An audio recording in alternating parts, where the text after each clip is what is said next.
Kross has been committed to CSR activities since 2016.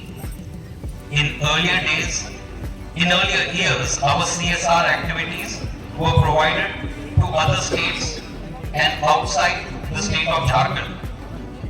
This has now changed, and now 100% of our CSR activities will be towards the district and towards the people of our district.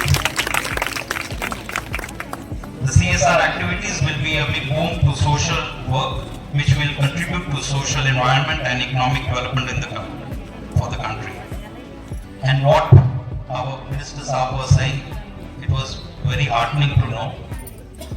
And Shuklaji, I just wanted to tell you that we are committed towards your endeavor, and please keep us in mind for your dialysis. We would like to be contributors. In fact, साहब ने बोला था कि ये पहले dialysis था, but इसका demand ज़्यादा आ गया, तो इस साल हम लोग ये करेंगे, अगले साल जरूर आपके लिए डायलिसिस। बस 2 महीने बाकी है इस साल को। ओके, बहुत बहुत धन्यवाद सबका।